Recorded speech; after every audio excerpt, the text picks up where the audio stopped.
Je m'appelle Laurent, j'ai 58 ans. Il y a 5 ans, j'ai tout quitté après avoir appris que le bébé de ma femme n'était pas de moi. Elle m'a retrouvé des années plus tard. C'est là que tout a basculé. Je fendais du chêne derrière mon chalet dans la vallée de la Maurienne quand j'ai entendu le moteur. Un son qui n'avait rien à faire dans ces montagnes. Trop feutré. Une voiture de ville. Un SUV noir avec des plaques de location s'est garé dans mon allée. Naï est sortie la première. Mon ex-femme portait un tailleur crème et des talons qui s'enfonçaient dans la terre battue. Un avocat l'a suivi, costume hors de prix, mallette en cuir et cette agressivité caractéristique. « Bonjour, Laurent » a dit Naï. « Nous devons parler de ce que tu nous dois. » Je suis resté près du tas de bois, la main sur ma hache. « Nous. » Gregory Ashford, avocat de Madame Hollis. 5 ans sans aucun contact. 5 ans de fardeau financier supporté par elle seule. Le bébé n'était pas de moi, ai-je rétorqué. Elle sait que tu étais son père depuis 25 ans, la voix de Naï s'est durcie. Tu ne peux pas simplement t'en aller parce que j'ai fait une erreur. Parce que tu as eu une liaison. Tu es tombée enceinte. Et tu as refusé d'y mettre fin, même après que je l'ai découvert. Grégory s'est raclé la gorge. Madame a déposé des documents lorsque vous avez disparu. Rapport de police. Preuve d'un comportement instable. Ces mesures pour protéger ses biens étaient justifiées. Ma poitrine s'est serrée. Quelles mesures? La maison transférée à madame. Le rachat de vos parts de la Syrie placées sur des comptes protégés. Votre retraite liquidée. Il a souri. Tout est documenté. Tout est notarié. Je n'ai jamais rien signé. Nous avons votre signature. Enregistrée par le tribunal. Si vous suggérez une falsification, il vous faudra des preuves que vous n'avez pas. Naï s'est approché. Tu te cachais pendant qu'on galérait, pendant que Julie se demandait pourquoi son père l'avait abandonnée. Mon aînée, 30 ans maintenant, 5 ans de perdu. Comment va-t-elle? Les yeux de Naï ont brillé de victoire. Elle se marie cet automne. Tu ne seras pas invité. Elle ne veut pas d'un père qui a fui. 160 000 €, a poursuivi Grégory. Pension, partage des biens, dommages et intérêts. Ça se règle maintenant, sinon on dépose une plainte officielle. Tout le monde saura ce que tu es. J'ai regardé Naï. J'ai essayé de voir la femme que j'avais épousée. Elle n'était plus là. Partez. 48 heures, a dit l'avocat en laissant une carte. Puis ils sont repartis. Le silence est retombé sur la clairière. Gérard, mon voisin, observait la scène. 73 ans. Ancien combattant. Il n'a pas fait signe, il a juste été témoin. Le trajet jusqu'à la permanence juridique a duré 4 heures à travers l'école. 3 villes plus loin, là où personne ne connaissait mon visage. Le bureau était exigu. Des néons grésillaient au plafond. Des piles de dossiers couvraient tout. C'est ici que les gens viennent quand ils n'ont pas les moyens de se payer de grands avocats. La femme derrière le bureau a levé les yeux. La trentaine, cheveux bruns attachés, lunettes glissant sur son nez. Sa plaque indiquait Jennifer Walsh. Comment puis-je vous aider? Je me suis assis sur la chaise en plastique. Elle a grincé. Le même bruit que pour 100 autres personnes désespérées. Mon ex-femme me poursuit pour 160 000 €. Elle dit que j'ai abandonné la famille. Que je dois une pension pour un enfant qui n'est pas le mien. Jennifer a tiré un bloc-notes vers elle. Commencez par le début. Alors je l'ai fait. Toute l'affreuse vérité. Rentré tôt de la Syrie, le bébé avec les yeux d'un autre, le test de paternité, l'aveu de Naï, son refus d'arrêter, ma décision de partir. Avez-vous gardé les résultats du test, a demandé Jennifer. Des documents sur la liaison? Non. Le mot a pesé lourd. Je voulais juste une rupture nette. Elle a tapoté son stylo, pensive. C'est un problème. Sans preuve, c'est votre parole contre la sienne. Et monsieur, le fait que vous soyez parti ne joue pas en votre faveur. L'abandon est un motif grave aux yeux de la loi. J'avais un associé, Terence. Nous gérions la Syrie ensemble dans le Jura. Il m'avait racheté mes parts quand je suis parti. S'il a gardé les documents comptables montrant ce qu'étaient réellement les biens matrimoniaux, on pourrait prouver que ses réclamations sont gonflées. C'était il y a 5 ans. Il n'a peut-être pas gardé les dossiers. Terence ne jette jamais rien. Pour des raisons fiscales, disait-il toujours. Jennifer a noté son nom. Appelez-le. Voyez ce qu'il a. Sans document, vous menez une bataille perdue d'avance. En retournant à mon camion, j'ai senti le poids du monde. La loi se fichait du chagrin. Elle se fichait que rester signifiait mourir à petit feu dans une maison pleine de mensonges. Mon téléphone a vibré. Un message d'un numéro inconnu. Papa, maman m'a montré les documents du tribunal. Tu nous dois 160 000 euros. Comment as-tu pu cacher cet argent alors qu'on galère? Julie. Ma fille me prenait pour un voleur. Je suis resté dans le camion, moteur coupé, fixant le numéro de Terence. Nous ne nous étions pas parlé depuis 5 ans. Il m'avait demandé une fois si j'allais bien. J'avais dit oui et j'avais cessé de répondre. Maintenant, j'avais besoin de lui. L'appel a abouti. Laurent? La voix de Terence était surprise, mais pas hostile. C'est vraiment toi? Oui, c'est moi. J'ai besoin de te demander quelque chose. As-tu gardé les documents commerciaux de l'époque où tu m'as revendu tes parts? Les fichiers de partenariat, les états d'actifs? Un silence. Oui, je garde tout. Raison fiscale. Il a fait une pause. Qu'est-ce qui se passe? Je lui ai tout raconté. Brièvement. Le procès, les fausses signatures, l'argent qu'elle réclamait. Jésus, Laurent. Sa voix s'est faite grave. Je regarde ça ce soir. Je t'appelle demain. Merci, Terence. Je suis content que tu aies appelé. Je me posais des questions. Nous avons raccroché. Je suis resté là, regardant les néons clignoter dans la fenêtre de la permanence. Jennifer était déjà avec un autre client. Une autre crise. Mon téléphone a encore vibré. Un numéro différent. Ici Grégory Ashford. Il vous reste 46 heures, monsieur. On peut régler ça discrètement ou publiquement. À vous de choisir. J'ai démarré et pris la direction des montagnes. Terence a rappelé le lendemain soir. J'étais sur le porche, regardant le soleil descendre derrière les cimes, mon café refroidissant dans ma main. La lumière du porche de Gérard était allumée, constante comme toujours. Laurent, j'ai trouvé les dossiers. La voix de Terence sonnait mal. Plus lourde. C'est pire que ce que tu pensais. Ma main s'est resserrée sur le téléphone. À quel point? Elle a falsifié ta signature sur l'acte de vente de la maison. J'ai l'original de la dissolution du partenariat. Ta signature ne ressemble en rien à celle sur les documents du tribunal. Le mug de café m'a semblé glissant. Et quoi d'autre? Ton compte épargne-retraite. Elle l'a liquidé 2 semaines après ton départ. Transférer la majeure partie sur un compte appartenant à, il a fait une pause. Kyle Brennan. C'est bien lui, non? Oui, c'est lui. Il y a plus encore. La voix de Terence a baissé. La déclaration de disparition qu'elle a déposée le jour de ton départ. Elle a prétendu que tu étais suicidaire. Elle a utilisé ça pour obtenir un accès d'urgence à tes comptes. L'air de la montagne m'a semblé soudain rare. Suicidaire. Les gendarmes m'avaient interrogé à l'époque. Je ne savais pas ce qu'elle manigançait. Ils m'ont demandé si tu semblais déprimé après l'arrivée du bébé. J'ai dit, oui, il semblait bizarre. Je pensais les aider à te retrouver. Son souffle était saccadé.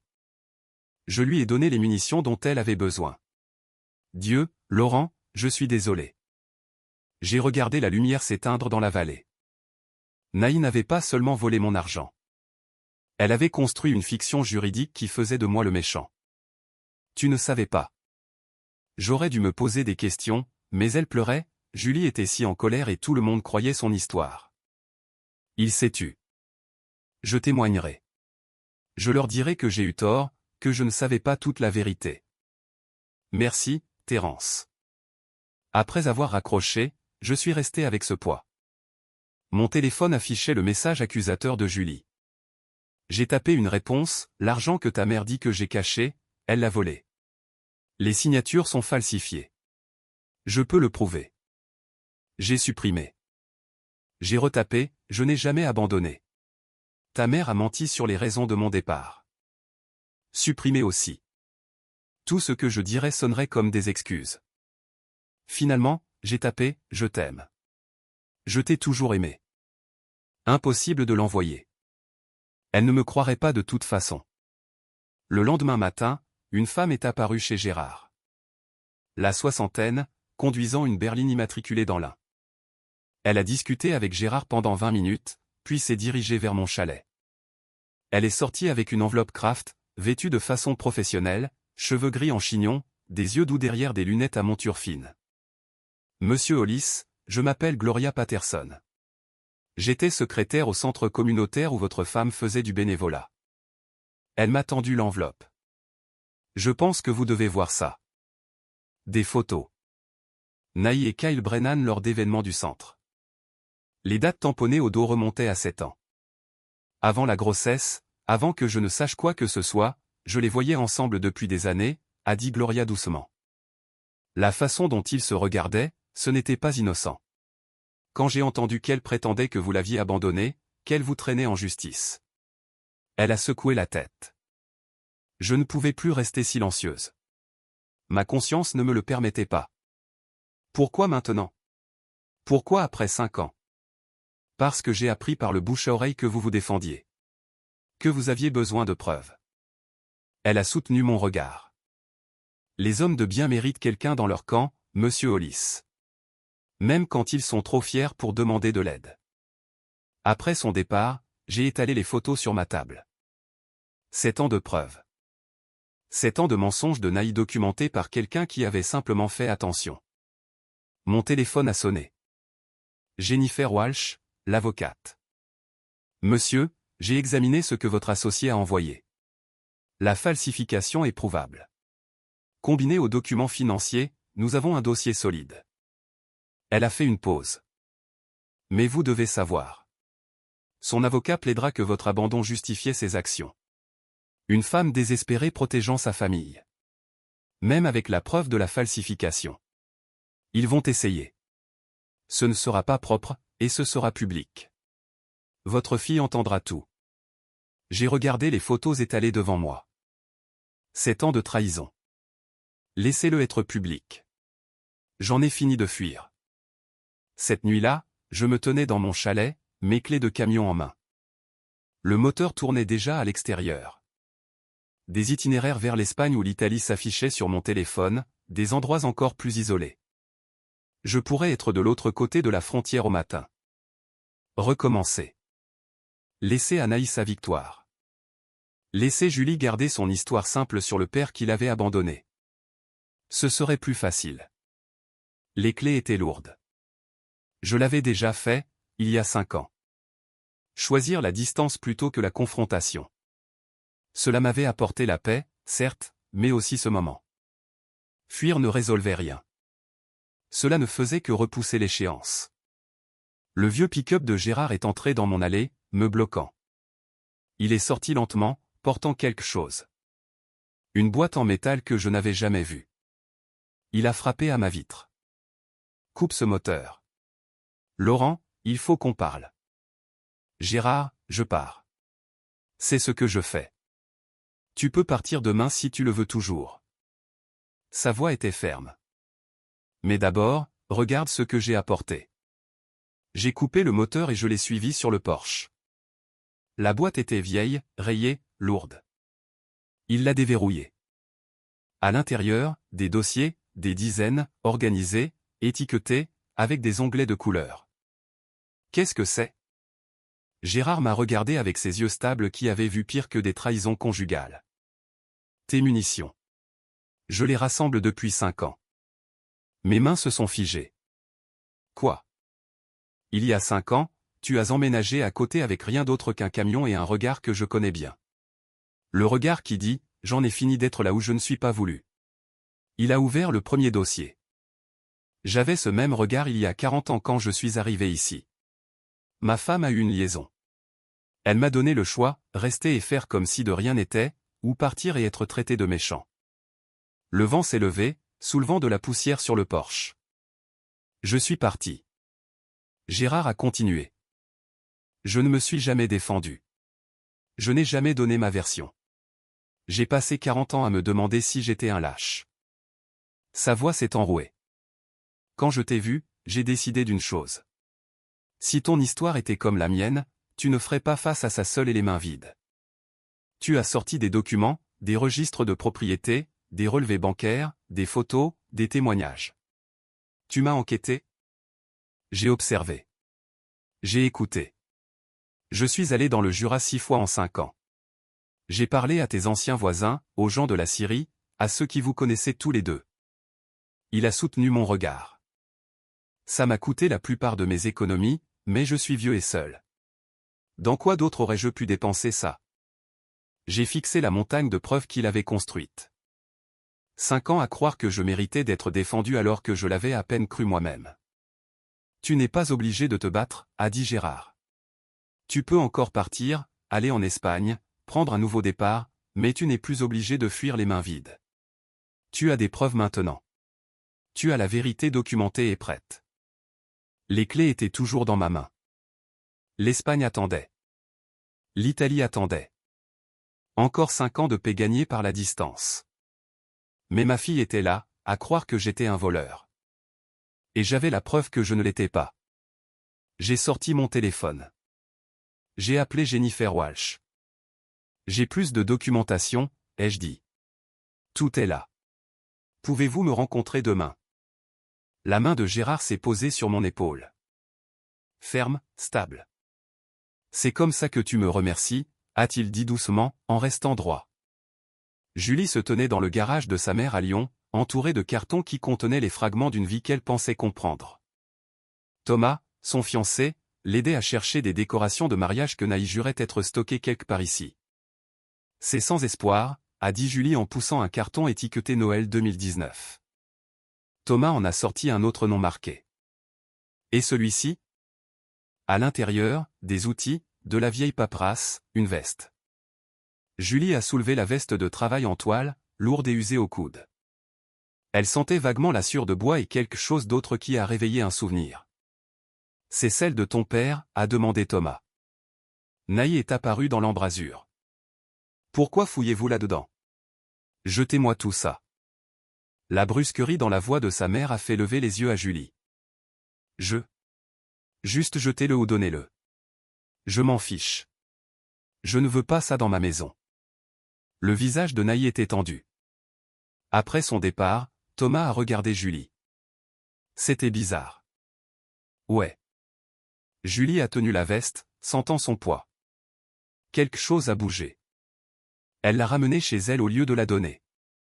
3 jours plus tard, en l'essayant sans raison particulière, sa main a trouvé la poche intérieure. Quelque chose de froissé dans la doublure. Un ticket jauni, plié petit. Laboratoire d'analyse médicale.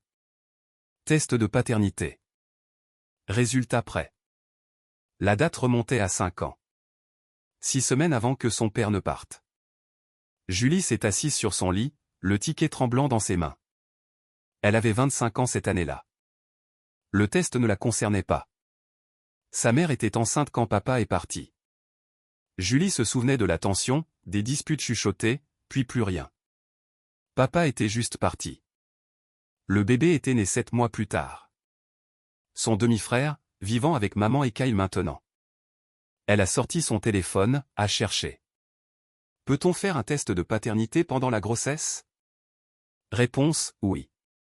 Test prénatal disponible après 7 semaines. Son père savait avant de partir. Il savait que le bébé n'était pas le sien, ce qui signifiait que sa mère le savait aussi. Julie a appelé Naï, essayant de garder sa voix stable. Maman, où sont les photos d'il y a 5 ans, juste avant que papa ne parte? Pourquoi poses-tu des questions sur cet album photo de mariage? Thomas veut voir à quoi ressemblait notre famille. Je les ai jetés. Trop douloureux. Trop rapide. Trop défensif. Julie a raccroché. Elle fixait le ticket. Toutes les photos de cette année-là avaient disparu. Sa mère, qui gardait chaque bulletin scolaire, chaque carte d'anniversaire, avait jeté une année entière de photos. Thomas l'a trouvée assise là 1 heure plus tard. « Ça va ? J'ai trouvé quelque chose. » Elle lui a montré le ticket. Un test de paternité juste avant que papa ne parte. Maman était enceinte. Le bébé était le fils de Kyle. Thomas l'a lu. La compréhension a illuminé son visage. Ton père savait. Le test le prouve. La voix de Julie affaiblit. J'ai passé 5 ans à le détester, à dire à tout le monde qu'il nous avait abandonnés. Et il avait une raison.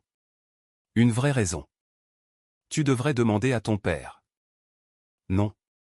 Le mot est sorti tout seul. 5 ans de colère, de honte. Il a eu une chance de s'expliquer.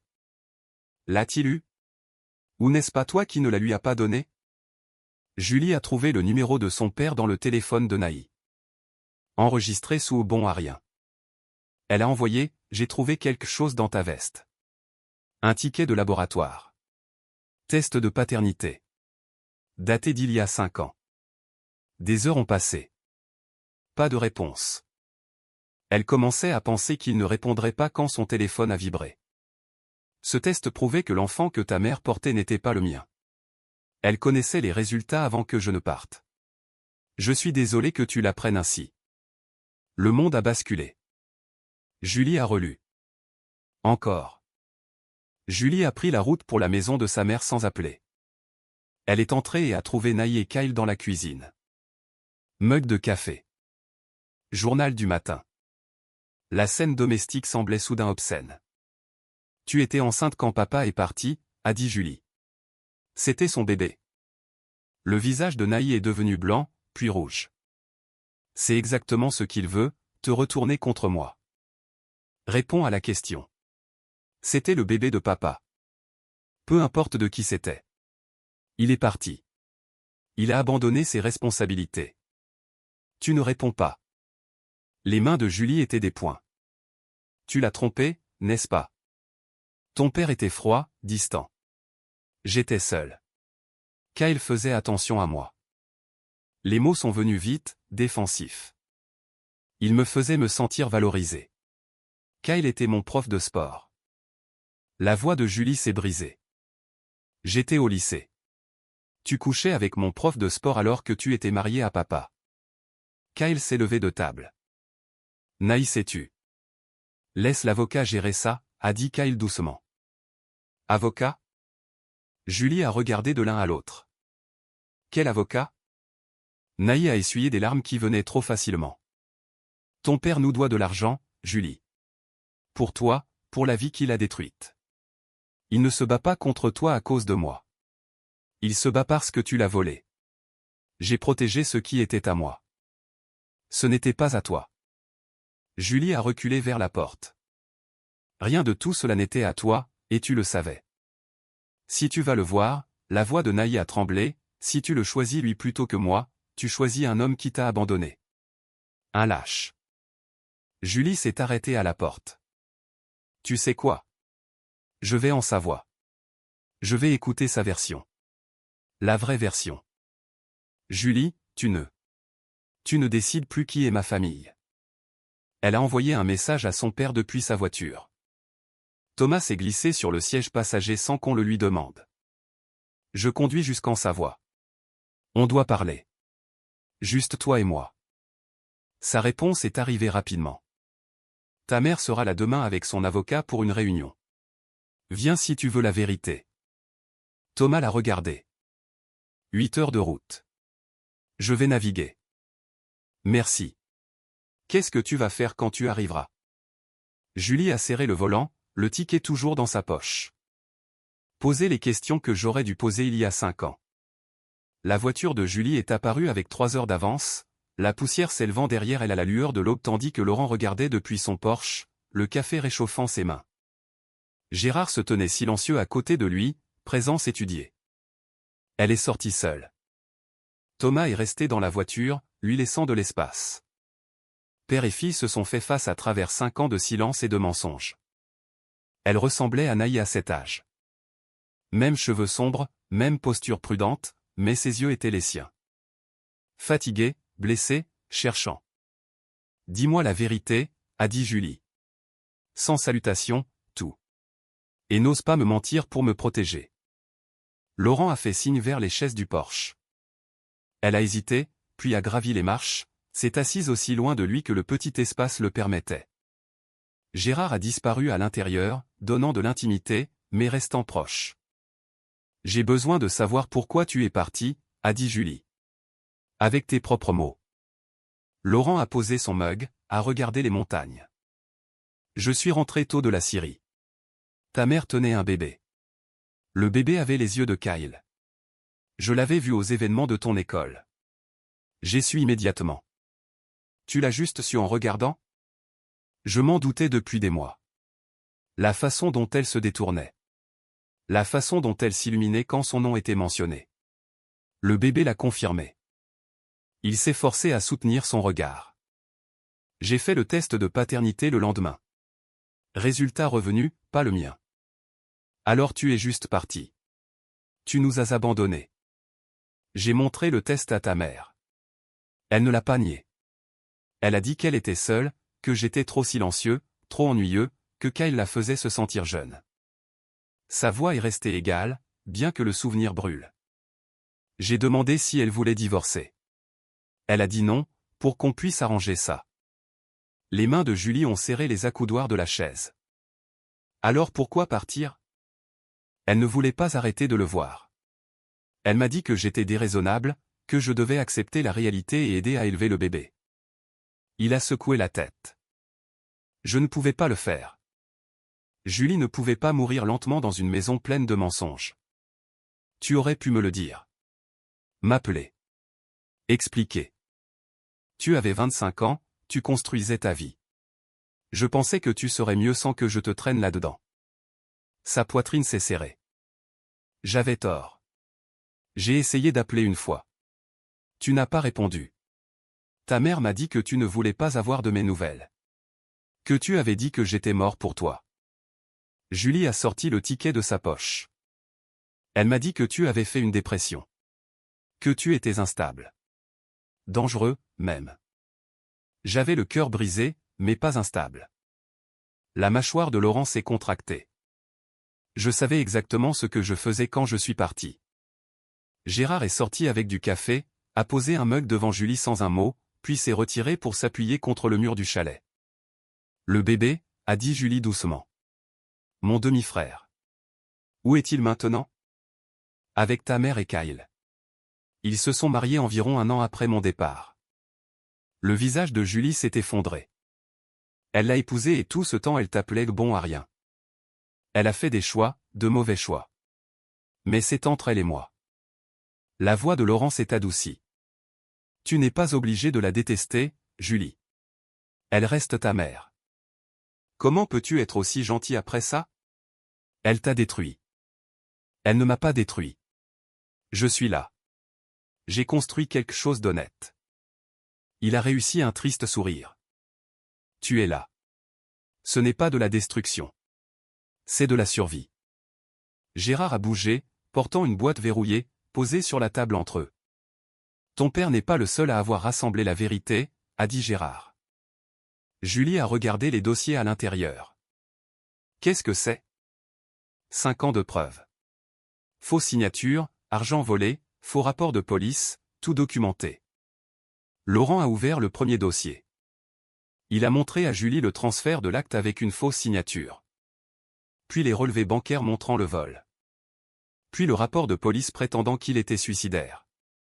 Elle a fait ça, a murmuré Julie. Tout ça?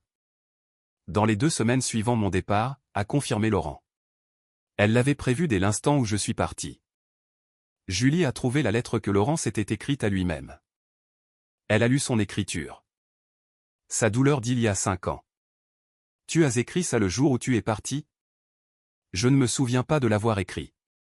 Le notaire l'a gardé quand je ne suis pas revenu. Julie a posé la lettre avec précaution. Elle m'a dit que tu avais fait une dépression, qu'on ne pouvait pas te faire confiance. J'avais le cœur brisé. Pas dangereuse. Juste fini. Son téléphone a vibré.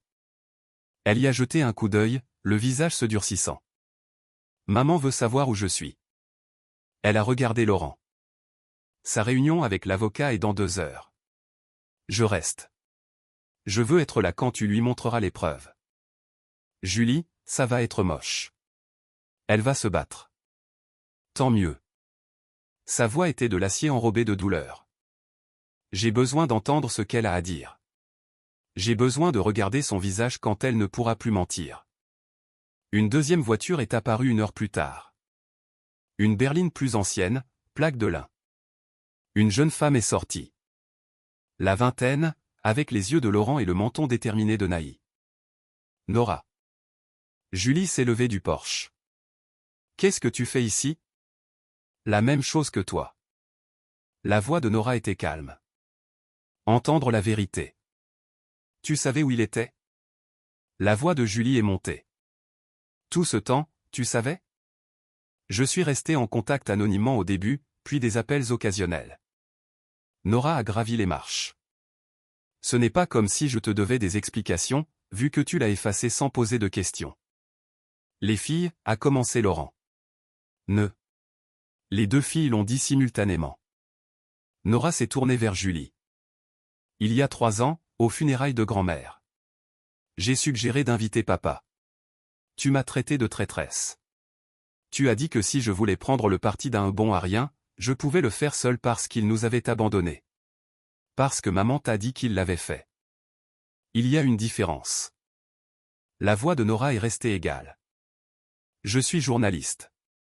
J'enquête pour vivre, et ce que j'ai trouvé ne correspondait pas à l'histoire de maman. Julie a fixé sa jeune sœur. 3 ans de silence entre elles. Tu as été en contact avec lui tout ce temps? Quelqu'un devait s'assurer qu'il allait bien. Nora a regardé leur père. Quelqu'un devait le croire. Laurent s'est tenu entre ses filles.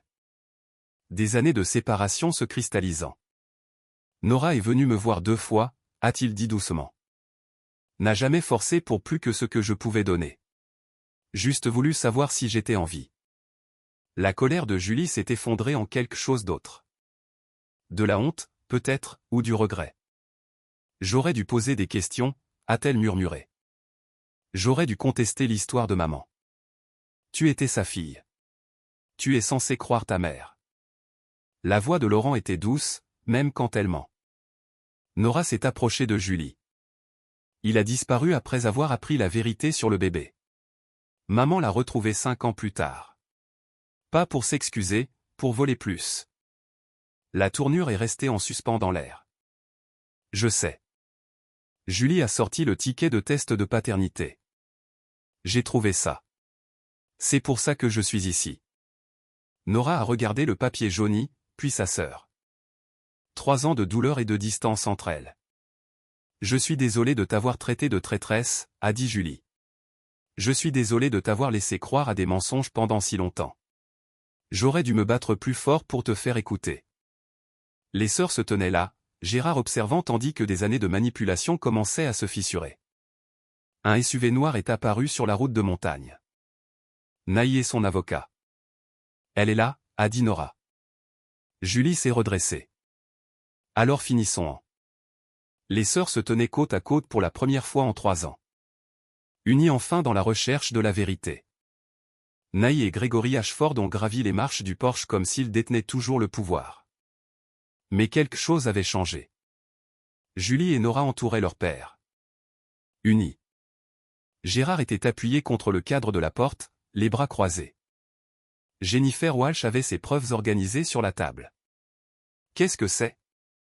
La voix de Naï a faibli quand elle a vu les 2 filles. Le règlement de compte, a dit Nora simplement. Jennifer a commencé sans préambule. Madame Hollis, nous avons la documentation de multiples délits, falsification, fraude, dépôt de faux rapports de police. Souhaitez-vous examiner les preuves avant que nous procédions? Grégory a levé la main. Madame, je dois vous parler en privé. Non. La voix de Laurent était ferme. Tout ce qui doit être dit sera dit devant mes filles. Elles ont vécu assez longtemps avec des mensonges. Jennifer a étalé le premier document. L'acte de la maison, la signature de Laurent sur la dissolution du partenariat. Elle a placé l'acte du tribunal à côté et la signature falsifiée du transfert de la maison. Elles sont clairement différentes. Le visage de Naï est devenu pâle. Relevé bancaire montrant votre compte retraite liquidé. Fonds transférés sur le compte de Kyle Brennan. La voix de Jennifer est restée professionnelle. Rapport de police déposé le jour même où M. Hollis est parti, prétendant des tendances suicidaires. Utilisé pour justifier un accès financier d'urgence. Je protégeais ma famille, a dit Naï. Mais les mots sonnaient creux. Tu couvrais tes traces, a dit Julie. Sa voix tremblait mais restait ferme. J'ai trouvé le ticket de test de paternité, maman. Dans la veste de papa, celle que tu m'as dit de jeter. Les yeux de Naï se sont écarquillés. Julie, tu ne comprends pas. Je comprends que tu as eu une liaison, que tu es tombée enceinte, puis que tu as détruit papa quand il a refusé de faire semblant que ce n'était pas arrivé. Nora s'est avancée. J'enquête sur toi depuis 2 ans, maman. J'ai des emails entre toi et K remontant à 7 ans. Des projets d'être ensemble une fois que tu aurais géré au papa. C'est une citation directe. Tu m'espionnais. La voix de Naï est montée. Je cherchais la vérité que tu refusais de dire. La voix de Nora était de la glace. Quelqu'un devait le faire. Gregory Ashford s'est levé brusquement. Madame Hollis, je retire ma représentation. Vous avez besoin d'une défense pénale, pas d'un conseil civil. Il a rassemblé sa mallette. Je n'ai pas été informé de documents frauduleux. Ce cabinet ne peut être associé à cela. Vous m'abandonnez. La voix de Naï est montée d'un ton. Je protège ma licence. Il est parti sans un mot de plus. Le silence qui a suivi était profond. Kyle est apparu au bas des marches, attiré par les voix élevées. Il a jeté un coup d'œil à la scène et a commencé à reculer vers sa voiture. N'ose même pas. Julie a appelé vers lui. Tu n'as pas le droit de fuir. Il s'est arrêté, les épaules voûtées. Tu savais, a demandé Julie à propos des documents falsifiés, de l'argent volé. Le silence de Kyle était une réponse suffisante. Dégage de cette propriété, a dit Laurent doucement. Tous les deux. Et Kyle, si je te revois autour de mes filles, nous aurons un autre genre de conversation. La menace était légère, mais l'acier derrière était indéniable. Kyle s'est précipité vers sa voiture. Naï est resté seul sur le porche, son monde soigneusement construit en train de s'effondrer. J'ai fait ce que je devais faire. Tu as fait ce que tu voulais, a corrigé Laurent. Il y a une différence. Qu'est-ce qui se passe maintenant? Naï a regardé Jennifer. Vous avez 2 options. Option 1, poursuite pénale.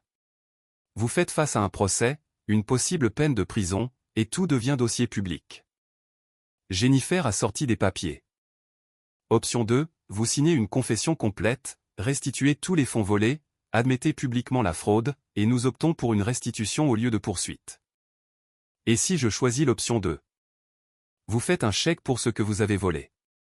Vous signez ces documents admettant votre culpabilité, et vous sortez de la vie de Laurent de façon permanente. Les mains de Naï tremblaient alors qu'elle cherchait le stylo.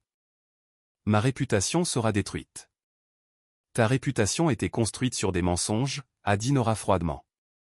Maintenant, elle sera construite sur la vérité. Alors que Naï signait document après document, ses filles observaient. Non avec satisfaction, mais avec tristesse pour ce qui avait été perdu. Pour la mère qu'elle pensait connaître. Quand c'était fait, Naï s'est levée pour partir. Elle s'est arrêtée aux marches, à regarder Laurent. Je t'ai aimé une fois avant que tout tourne mal.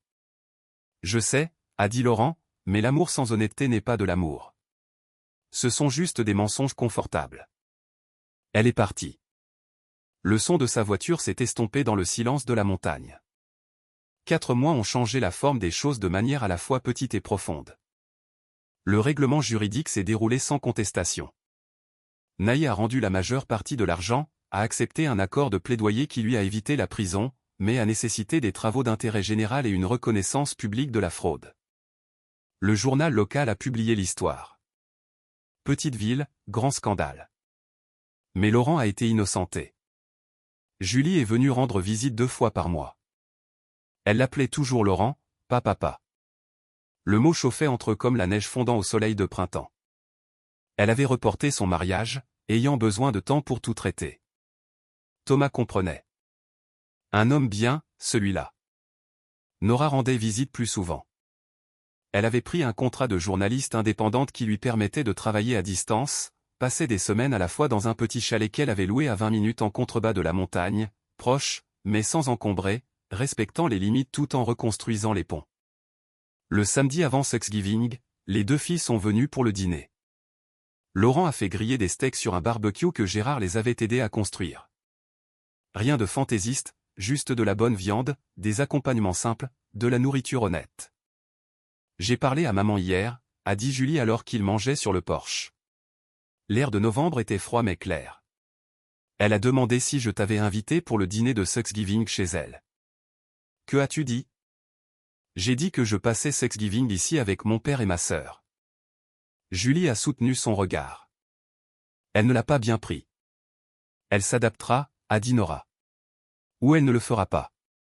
Quoi qu'il en soit, nous en avons fini de laisser ses décisions contrôler les nôtres. Gérard est apparu de l'autre côté de la clairière portant une tarte. Hélène en a fait une en plus. Je me suis dit que vous pourriez avoir besoin d'un dessert. Hélène était la fille de Gérard qui était venue de Lyon le mois dernier. Ils avaient été éloignés pendant 15 ans avant que l'implication de Gérard dans l'affaire de Laurent ne l'inspire à renouer. Drôle comme la vérité avait un moyen de se répandre. Remercie-la pour nous, a dit Laurent. Après le dîner, alors que le soleil se couchait derrière les pics, les trois se sont assis sur les chaises du porche. Laurent au milieu, ses filles de chaque côté, pas la famille qu'il avait perdue, la famille qu'il avait trouvée. Je peux te demander quelque chose? La voix de Julie était calme. Pourquoi es-tu resté parti si longtemps? Même après que tu aies su qu'on pourrait t'écouter? Laurent a considéré la question. La peur, surtout. La peur que vous me rejetiez encore. La peur que dire la vérité vous fasse plus de mal que les mensonges ne l'avaient déjà fait. Il a regardé ses deux filles. J'avais tort. La vérité blesse, mais les mensonges détruisent. J'aurais dû me battre plus tôt. Tu t'es battu quand c'était important, a dit Nora. C'est ce qui compte. La main de Julie a trouvé la sienne, hésitante, incertaine, mais réelle. Je suis désolé de ne pas avoir posé de questions il y a 5 ans. Tu les poses maintenant. Cela demande plus de courage que d'avoir raison du premier coup. Ils sont restés assis alors que l'obscurité s'installait sur les montagnes. 3 personnes qui avaient trouvé leur chemin de retour l'une vers l'autre à travers le fracas et le temps. Laurent? La voix de Julie était douce. Oui. Serait-ce d'accord si j'essaie de t'appeler papa juste pour voir comment ça fait? Sa gorge s'est nouée.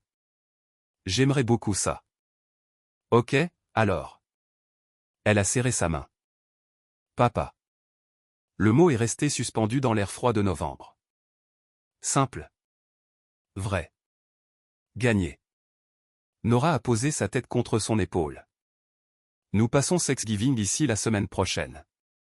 Premier avertissement, je ne sais pas cuisiner. Je m'occuperai de la dinde, a dit Laurent. Vous deux, apportez les accompagnements. Marché conclu. À l'intérieur, à travers la fenêtre, Gérard a levé son mug de café dans un salut silencieux. Vieux vétéran, gardien des preuves, garant de la vérité, l'homme qui avait cru qu'en croire importait le plus. Les montagnes se dressaient éternelles autour d'eux. Les mêmes pics qui avaient été témoins de l'arrivée de Laurent il y a 5 ans, brisés et fuyants, étaient maintenant témoins du retour de ses filles et de sa propre émergence de l'isolement. Ne fuyant plus, juste vivant. Honnête, imparfait, réel. Le porche comptait 3 chaises maintenant au lieu d'une. Un café partagé dans un silence confortable. Une famille reconstruite sur la vérité au lieu de l'obligation.